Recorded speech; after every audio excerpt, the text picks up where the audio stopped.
Every story takes us on a journey, and in learning English, that journey is even richer. By following engaging narratives, you absorb the language in a natural and profound way.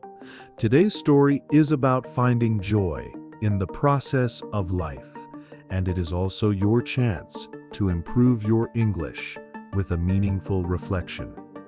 We are masters of postponing happiness. We create a list of personal goals, a grand future destination, to which we attach all our joy. Bon, I will be happy when I get the promotion, when I move, when I find a partner.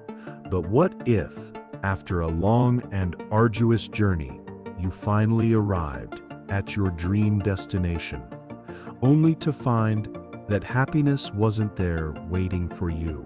This is the story of Sarah, a writer who reached the holy grail of her profession, and of how this victory, which should have been the peak of her joy, led her to her greatest crisis.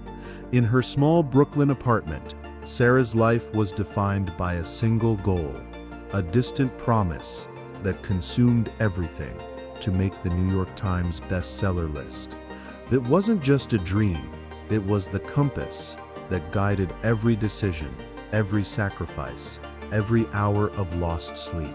Her writing process was not an act of creative joy, but a daily battle against doubt, driven only by the hope of a future validation.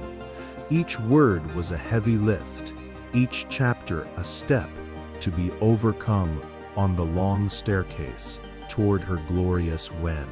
She wasn't living, she was in a waiting room, sacrificing the peace of the present for the promise of a triumphant future.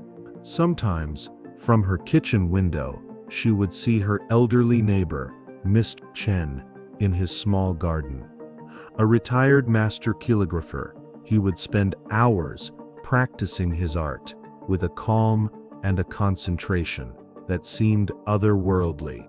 Sarah saw him as a curious painting, an image of tranquility that didn't belong in her universe of deadlines and ambition. She was too busy, in her race to the future, to reflect on the meaning of that peace. And then it happened. The phone call she had waited for her entire life arrived on a Tuesday morning. It was her agent, his voice euphoric, on the other end of the line. "We did it, Sarah. You're on the list." Sarah's world exploded into color. Congratulatory messages flooded her phone.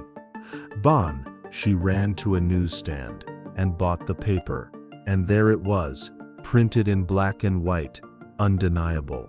Her name on the New York Times bestseller list. That day was a blur of euphoria.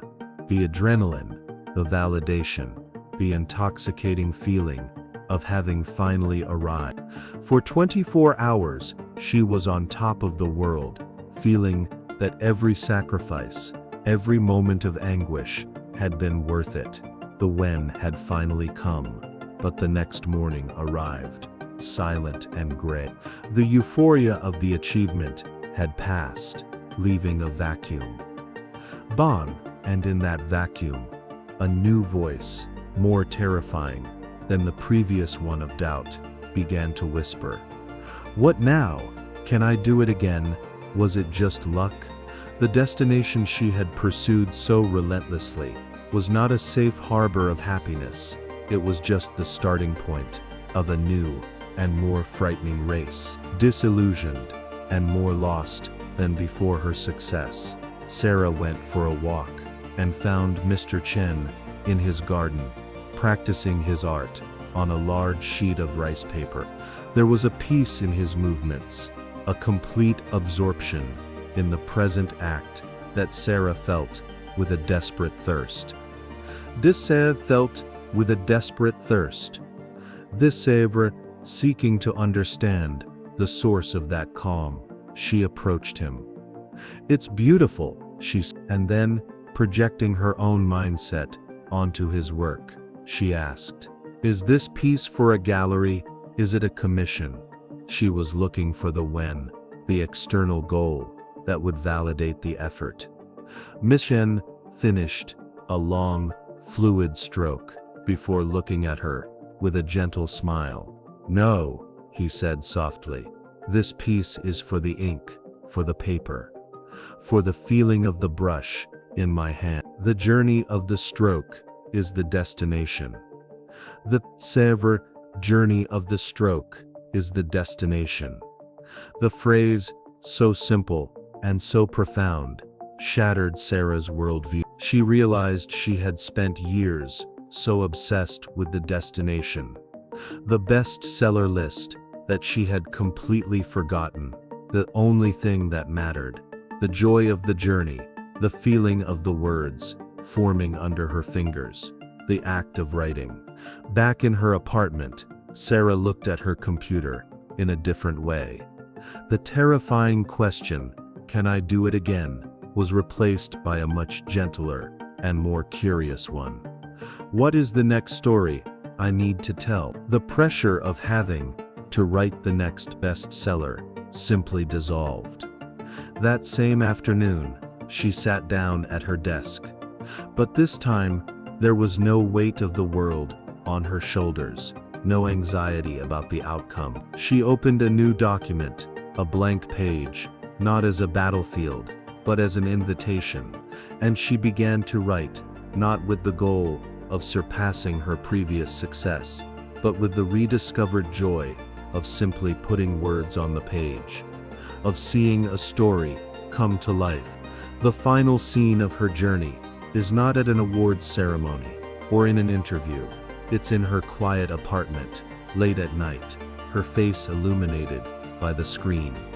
She is engrossed in her new work, with a serene smile. The next book might or might not become a bestseller, and for the first time, it didn't matter, because she had already found the prize she was truly looking for: the joy of holding the brush and loving the journey of the stroke.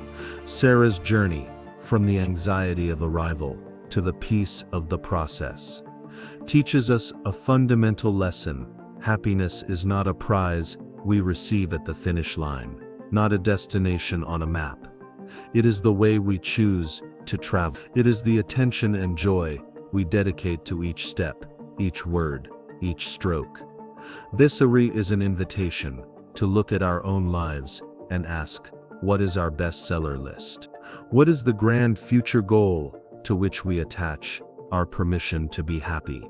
And, more importantly, what is the joy in the journey of the stroke of our daily lives that we are neglecting while we wait to get there?